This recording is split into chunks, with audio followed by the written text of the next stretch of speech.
Bienvenue sur Pasteur du Dimanche. Nous arrivons au temps de Pâques. Dans l'évangile de Jean, il y a un épisode marquant de la vie de Jésus. C'est le moment où il va laver les pieds de ses disciples. Le mettre au service de ses disciples. Voilà l'exemple que donne Jésus. Il est question de la forme la plus noble de l'humilité. L'humilité, comment dire?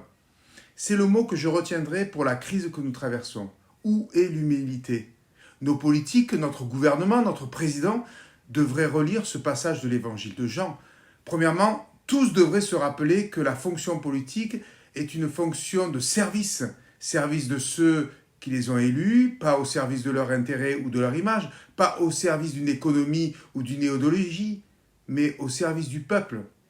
Mais pour être au service des autres, surtout quand on est leur chef, il faut de l'humilité, beaucoup d'humilité. Le geste de Jésus est vraiment surprenant. Il va s'agenouiller devant ses disciples pour leur laver les pieds. Alors c'est l'incompréhension des disciples. Comment leur maître peut-il leur laver les pieds? C'est aux esclaves de faire cela à l'époque de Jésus.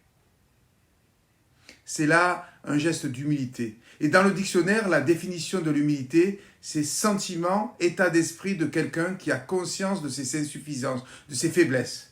Et ce n'est pas ce que j'ai entendu dans la bouche de notre président ces derniers jours.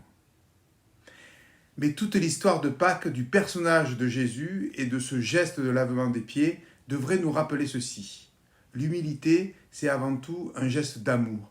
L'amour qui nivelle les différences, les hiérarchies, qui abolit les pouvoirs et qui nous permet le respect des uns des autres. C'est un geste qui relève, qui ressuscite la vie. Oui, choisis la vie.